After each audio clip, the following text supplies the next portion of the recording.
what y'all do, man. All right, we're gonna make fun of everybody, okay? No one gets a pass today. Ready? Ladies and gentlemen, welcome back to Recommended Daily Dose. I'm your host, Dr. Clenton Coleman, along with my colleague, Dr. Suraj Saggar. We are happy to have the myth, the man, the legend, Dr. Nii Darko. He is a trauma surgeon. He's an entrepreneur, everything that I want to be and aspire to be. He's also a podcaster and best-selling author. He's a host of Doc Outside the Box, which is one of Apple's top 100 podcasts and careers, where he talks about doctors doing extraordinary things outside of medicine to try to help us inspire to do things differently. So, I subscribe to it and I find it very valuable. So hopefully you guys are subscribed. But we wanted to welcome Dr. Darko to the show today. Hey, thanks for joining us, having me. Appreciate it. I'm really big fan of you guys. And thank you for letting me come on your platform. Appreciate it. Before we start, I want to say you really sound like a better version of Clinton. So yes. Maybe after this, if we could just drop Clinton, you and I can take on the road. You and I can take on the equally handsome. Dr. Suraj, we'll go on the road together. I like that. I mean, Clinton and I had a good ride. See, this is brown on brown crime. Brown on brown crime. See, we're starting off on a bad note though, but it's okay. So, Dr. Darko, you're a trauma surgeon, and we know that's intense. So what inspired you to be a trauma surgeon, and, what led you to do what you do now as far as podcasting and all the extra stuff you do? So actually, I'm from Jersey. My first experience with medicine was actually as a trauma surgeon. Well, in trauma surgery.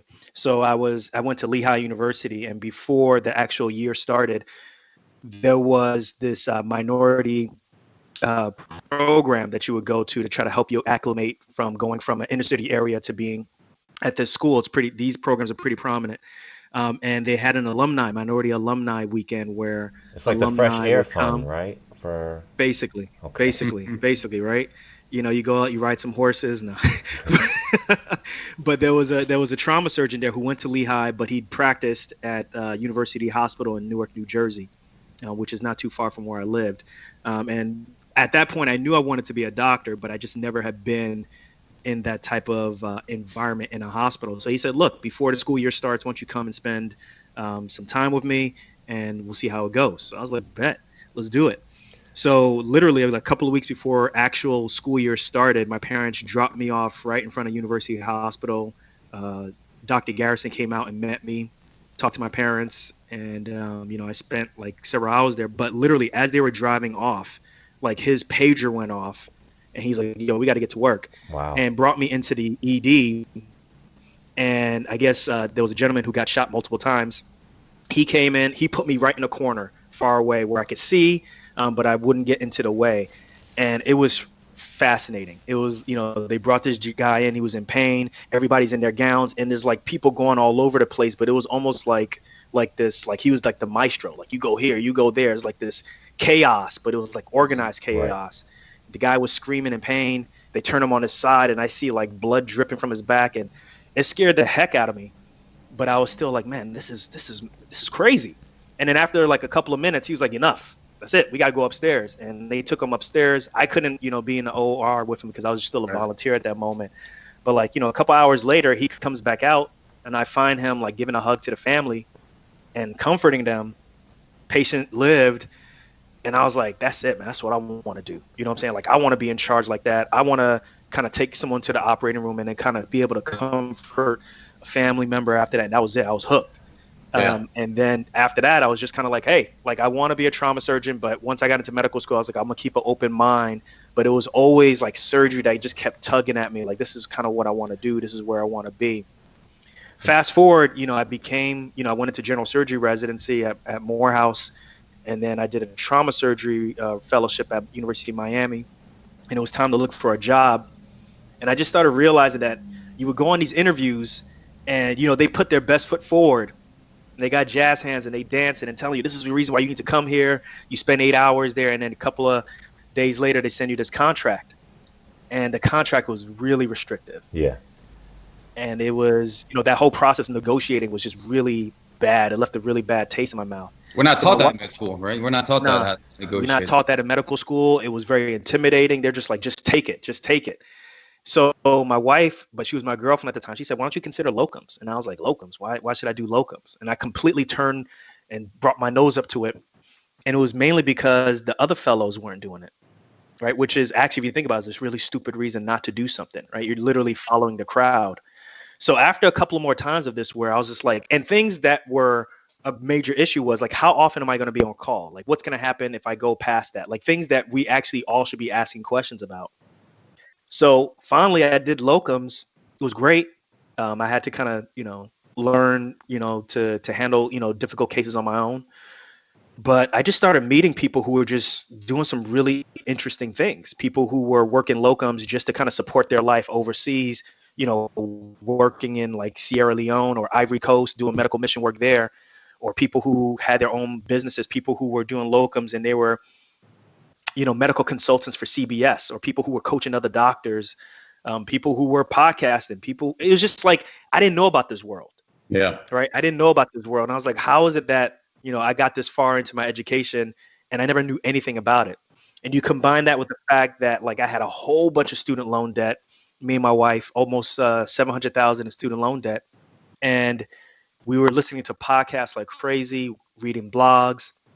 Started looking, I was like, wait, hold on, there's nothing out here really that's consistent, that's talking about doctors who are enjoying what they do from a clinical standpoint, but really want to do some amazing things outside of the hospital, maybe wanted to like impact society more than what they do in the hospital walls. And I just said, look, let me start something, see what happens, put it on wax. First start off with interviewing my people on my network who are doing amazing things, and then the rest is history. We here now. Wow, that's great. Because you have that competing notion of the entrepreneurial spirit like yourself, and that comes with some risk. But as opposed to, when I was in residency, I was making $50,000 a year. So the first job that's offering triple, quadruple that amount, you're like, it's hard to compete against that. So I can see how, the system is set up for you just to take the first contract that's given to you, unfortunately. But it's good that people like you are serving as role models to let us know that we can do stuff outside of the traditional, medicine job.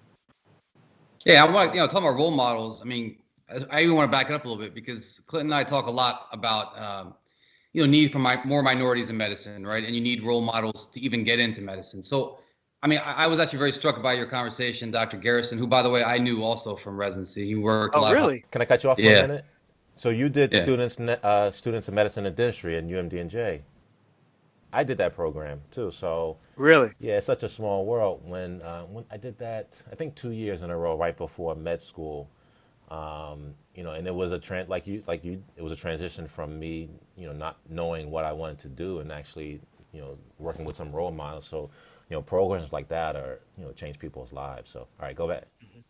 Go ahead. No, so all I'm saying is I think it's fantastic, that program you describe, and like I said, I knew Dr. Garrison actually also in residency and fellowship time. He worked a lot of different hospitals, but so I knew of him. But I mean, how important do you think that is for people coming up? There's a lot of minorities are overrepresented in medicine. So I happen to be of East Asian descent, and we actually have overrepresentation. But certainly a lot of other minorities are underrepresented. And how important do you think that is? Do you think you would have gotten into medicine? I mean, I find that fascinating. Do you think you would have gotten into medicine if it wasn't for something like that program that existed? Especially if you're going from an urban setting to a very suburban setting like Lehigh. Yeah, I mean, I think I think definitely the point of the program is to help you acclimate, and make sure that you are really able to kind of handle it's not the work actually. It's a change environment, right? It's a change in environment, the camaraderie that can be very difficult at times, right? Sure. And I think that these type of programs are really good in helping people who aren't used to being in a certain type of area to really acclimate to that area so that you can really succeed, because everything that's within the brain is everybody can compete on that level. It's just like, do you miss home? Are you happy? Is there an ability for you to kind of have a support system? Those are the things that are showing, right. That are showing. And, for me, I just remember, like, for example, like I went to, I don't know if you're familiar, I went to this high school in Newark called St. Benedict's Prep, which is right off of Martin Luther King Boulevard. And I remember taking the bus, and for 4 years, the bus would always go on Springfield Avenue past University Hospital, right? And I remember I would literally have dreams of, man, I always wanted to be a doctor. What's it like to be in there? And, my classmates, they were very high achieving classmates, but, they weren't really interested in medicine. They were interested in engineering, maybe interested in artwork, something else. So to be able to connect with someone who actually is there, Right. to see that they can do it, that was really helpful for me. It's really important about pipeline programs, because obviously if you can see someone who does it, it really makes it that much attainable. And I think you Southeast Asians, or you guys have a cultural pipeline. So it's like We have two choices in life, it's medicine, Or engineering, or Quickie Mart. So it's one of those three choices. It really was medicine or bust. It was kind of laid out, engineering, something science related. That kind of has gone away. I think, a lot more going into business, but yeah, it was definitely something that I grew up with. So I think, but you take it for granted, but not everyone has those. I mean, just opportunities, like, plenty of people smarter than me, obviously. I mean, maybe not Clinton, but certainly you, obviously. But it's like you said, you're competing not just mentally in terms of how smart you are and academically, but it's also, if you're not exposed to that, you may never pursue that, right? And until you have all the brains, you have all the stamina to work hard. But if you're not exposed to that early on, you may just miss it. So I think that's a fantastic signing program. I wish Clinton would do something more like that. I don't know if anyone would listen to him, but we'll discuss that offline. So for people who don't know, locums doc is basically a temporary physician or a temp doc. Just like you have a temp agency and you would have a secretary that works for a significant, or for a small period of time to a significant period of time, and you work at a hospital for however long, and then you're done. But when you're doing that, when you're working in that fashion, you are a independent contractor. You are technically a business.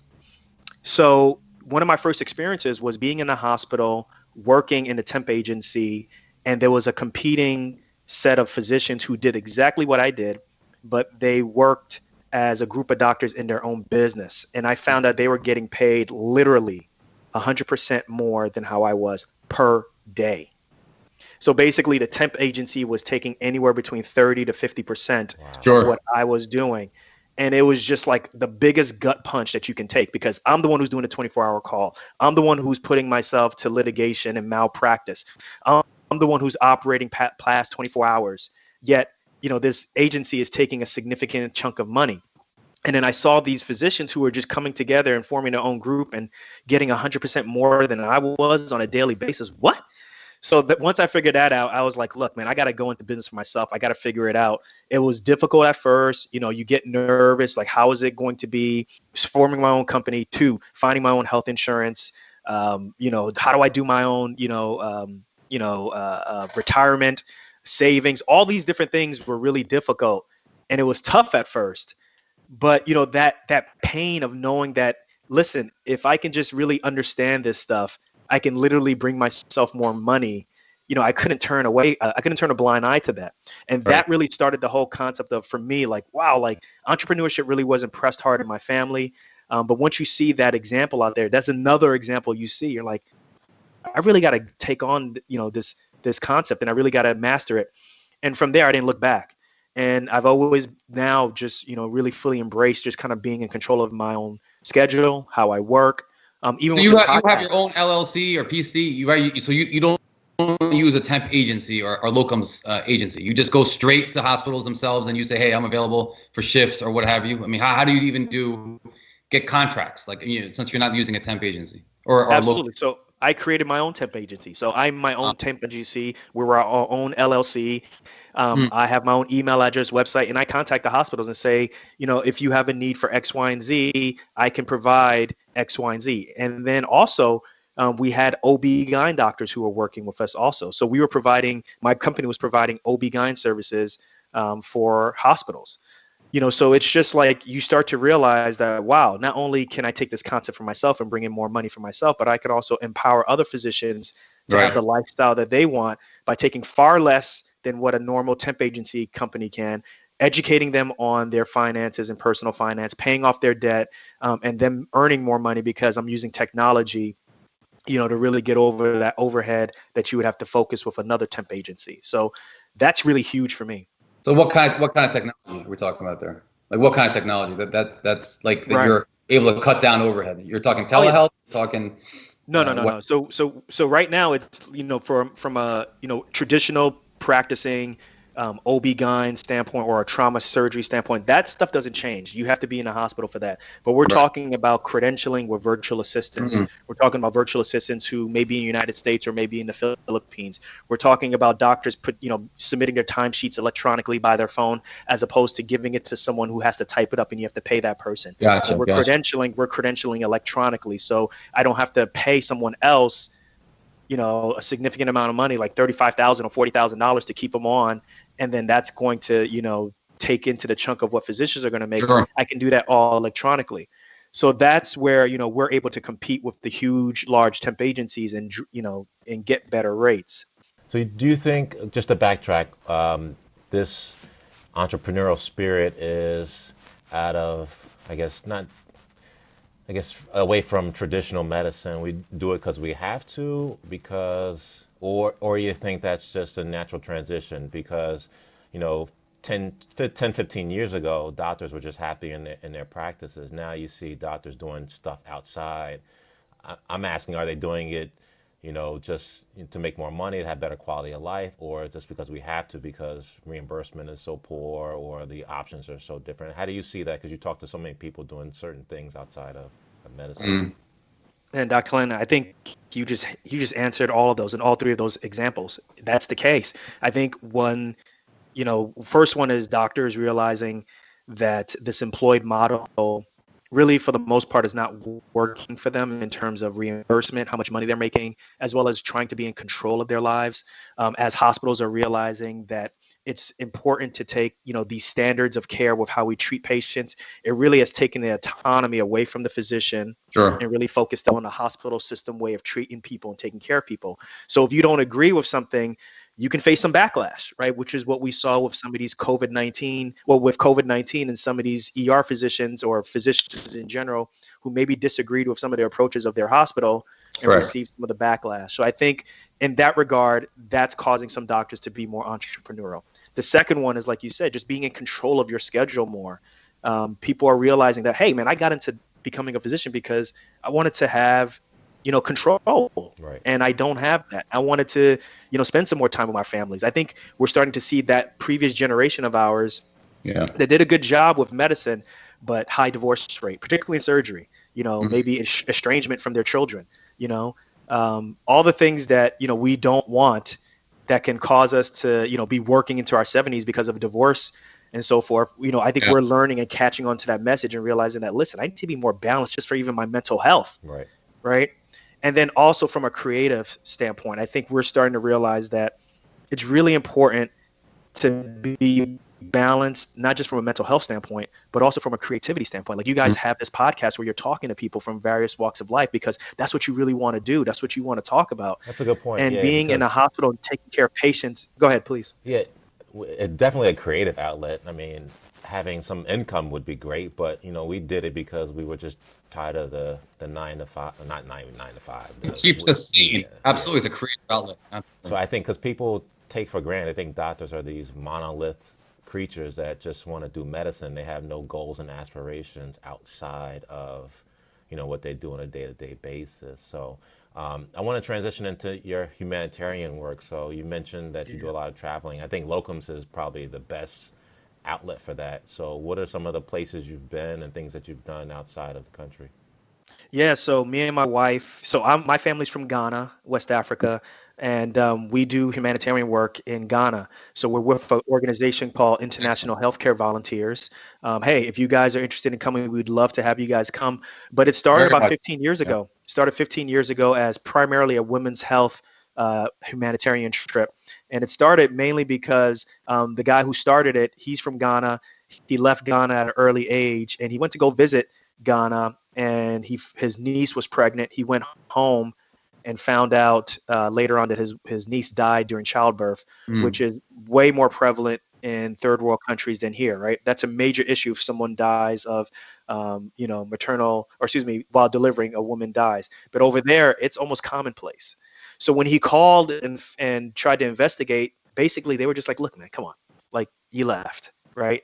There's this huge brain drain in from Ghana to overseas, and they don't come back, and they're just like, look, like, come on, right? You left. So he decided to to take charge and started his organization. And for the past 4 or 5 years, me and my wife have been involved. She's OB. And when I don't really do trauma surgery at all. I do general surgery. And I want the audience to really understand that it is as close to a professional reboot as you can get. You have patients who will walk, over 2 hours to come and see the doctors from the US. The amount of pain medications or the lack of pain medications that, they are able to tolerate. And I'm not saying that we deprive, I'm just saying that, we can't bring like many opioids over, but they can tolerate Tylenol, Motrin, even like just some Tramadol, and they're very thankful for that. Right. The care that we're able to give them. So when you come back to the United States and you look at like the amount of waste that we are doing, the amount of labs that we inappropriately order, pain medications that we inappropriately order, procedures that we inappropriately do. That's why I say when I go overseas, it's literally like a professional reboot, and you realize, wow, like this is how I always wanted to practice. I had to interrupt. I love how you said professional reboot, because when I was a fellow, I did a lot of work overseas as well. And anyone will ask, they say, "What are you doing? Are you looking to get a photo op? What are you trying to do here?" I say, "No, you don't understand. It's just pure medicine." I mean, there were people who would wait hours in the hot tropical sun. There's some people who would pay you in a chicken. I mean, I kid you not. But there's no one there that's complaining Like about waiting. Like a real chicken? It wasn't the Popeyes fried chicken, no. Okay. And then it was the chicken sandwich. I'll take it. It was such a pure medicine, right? Because you're not worried about being sued. You're not worried about EMR. You're not worried about how many review systems they check off in a box or how many findings on physical exam. It's pure medicine and it's pure joy. And I tell you that the way you described the professional reboot, it was very actually inspiring to me. And I actually hope, what happens now is you get older, you have a kid. Now I got a puppy, wife, you get a mortgage, and you think, well, I got to keep working. I'll do it next year. So I think you're inspiring me to maybe take a break, and look into getting back and reconnecting into some more pure aspects of medicine. Because I think, as you mentioned, I'll tell you, from my parents' generation, from my father-in-law's generation, that was where it was like medicine for 30, 40 years straight, and not a whole lot outside of medicine sometimes. So I like what you said about balances too. That's extremely important. So we can definitely appreciate that. And I think I'll say it boils down for us, in terms of, that's the reason why we paid off our debt so quickly, and is so that we can do things like that. We rent. We don't have a big house. We live very modestly. Seriously, right now, like we live very modestly, and we know that we're going to take a hit financially when we do these things.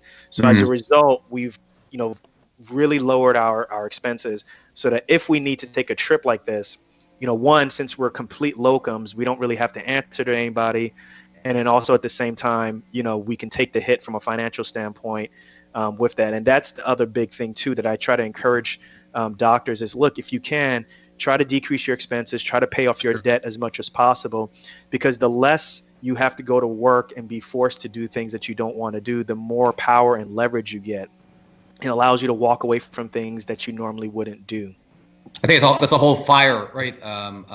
Movement, the financial independence, retire early. I don't think any of us necessarily want to retire early, but the idea of having financial independence, not working because you need money, working because what you love is very empowering. So I can appreciate that. And I think a lot of docs fall in the trap of, from resident to attending, their lifestyle just explodes, right? Big car, big house.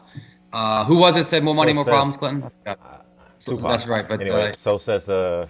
It was Biggie, man. Wasn't Biggie. Come on. He said, my God. That was a joke, you idiot.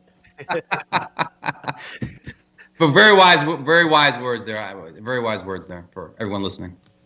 So what do you think the trends are? What do you see as the trends as far as like things that doctors do outside of medicine? Is it like real estate? Is it, what are the things that you see? Because you talk to most of the people.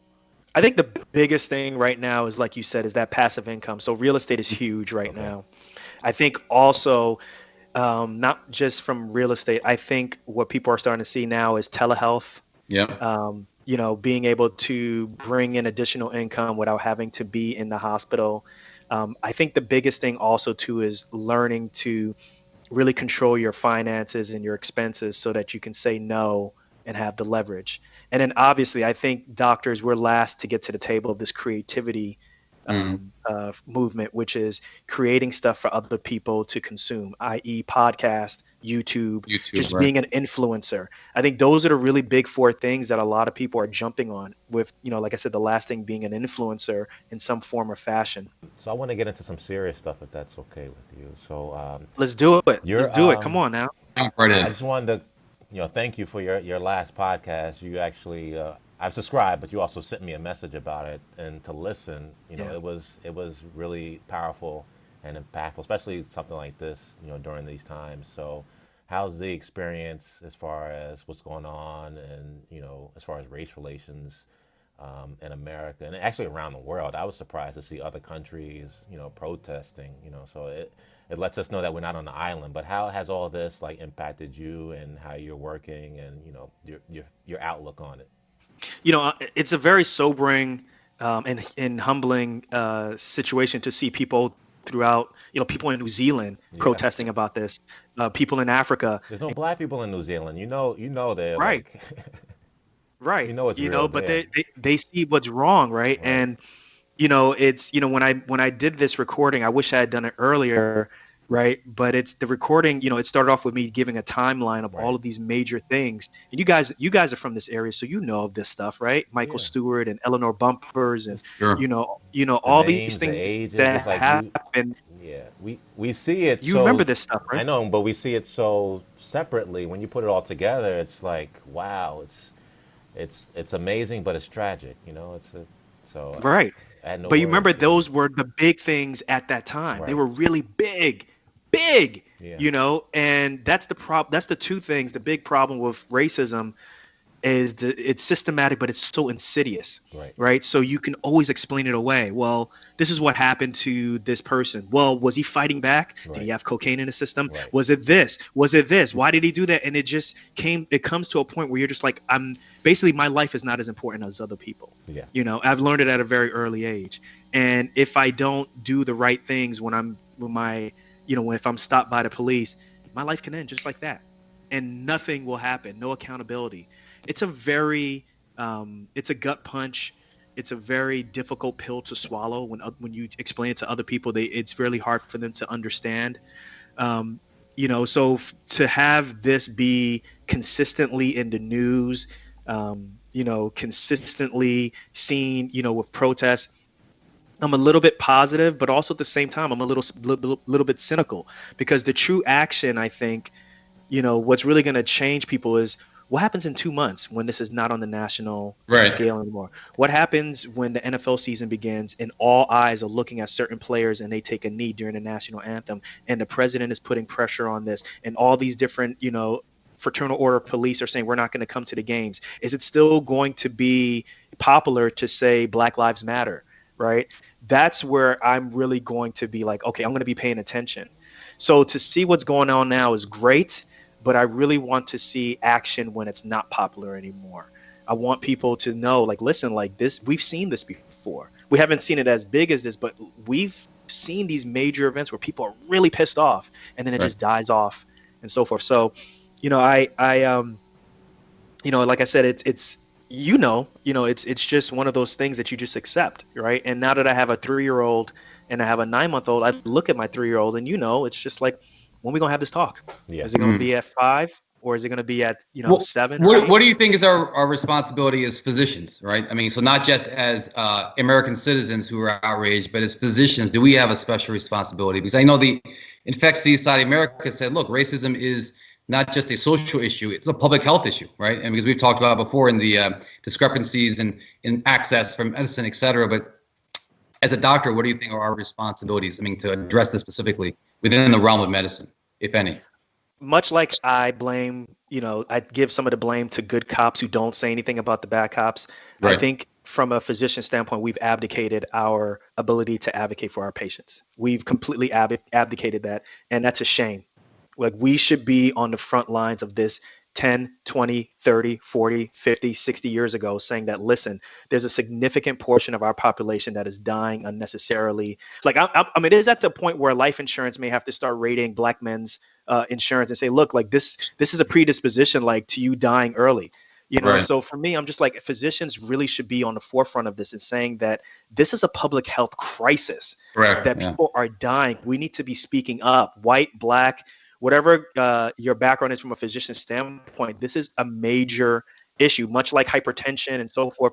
We need to Right. be on the forefront of this. And unfortunately, we've just kind of just said, whatever happens in the hospital is what I'm going to be focused on. Let everybody else kind of handle it.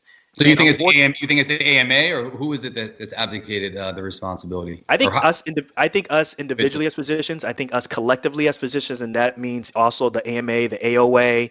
We've just been like, well, whatever happens, happens, right? And you can't say that it hasn't happened, even also from a business, from a public health standpoint with Medicare and Medicaid. We've Sure. just said we'll focus on what happens in a hospital, and we'll let everybody else handle it. And that's why we're in this situation, even as from a reimbursement standpoint, is we haven't decided to speak out on these things. Things are changing now, but we haven't decided to speak out on this. And obviously, from a health disparity issue, we haven't spoke out enough about it. And then obviously, from what you see on the streets, we haven't spoke out on it. And it's a shame. I couldn't agree more. I'll tell you just the reason I asked you that question.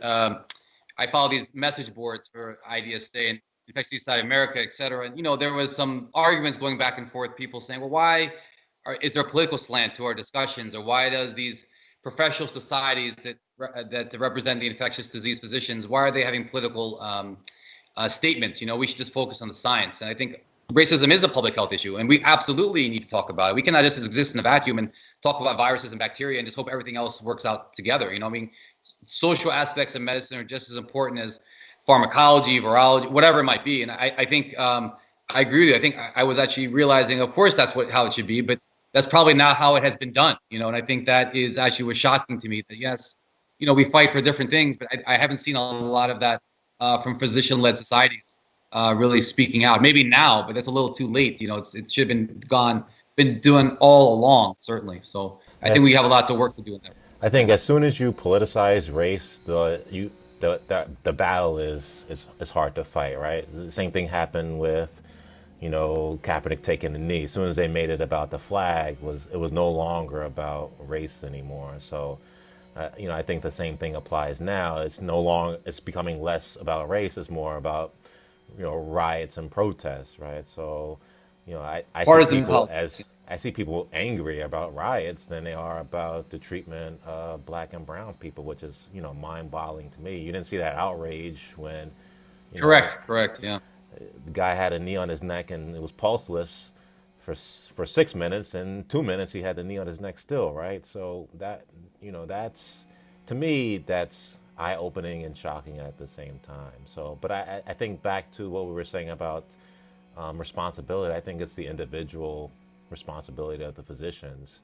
You can't rely on these big system and organizations to try to change the way things are, because their interest is not the individual people. Their interest is probably, at the end of the day, money and politics. So, well, that's a sombering point, but I think well taken, that we need to have more responsibility. I long for the days where physicians were true leaders in the community, and not just quite frankly, a cog in the wheel that a lot of times we feel like, at least us, not as in a situation like yours. But what else can we do, you think, as physicians? I mean, we talked about a little bit about your entrepreneurship, working locum tenens outside the box.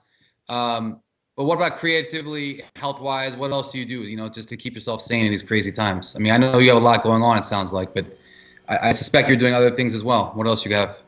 Me, I'm just I'm continuing to just to expand what I'm doing on the show. The initially with the show, I was really focused on doctors who were doing cool things outside of medicine. Right. But I've really started to focus on what we're talking about right now, which are topics outside of the box, right? Correct. Topics that may have a little bit of a health spin on it, but they have more of a societal spin on it. So talking about things that doctors don't normally talk about, because, I think the key question that you said is, what else can we do? What we can do is start talking about things, putting our voice to things, stop letting other people tell our stories, right? And that's for everybody. Like, if you are a neurosurgeon, tell your story. If you are an internal medicine doctor, from a rural area, tell your story. Don't let other people tell your story. So that's why I've been encouraging a lot of people, start your own podcast or start your own YouTube channel, start speaking out, whatever it may be. and if you're against, what people are saying now, that's fine, but just speak out on it. If you're for, speak out on it.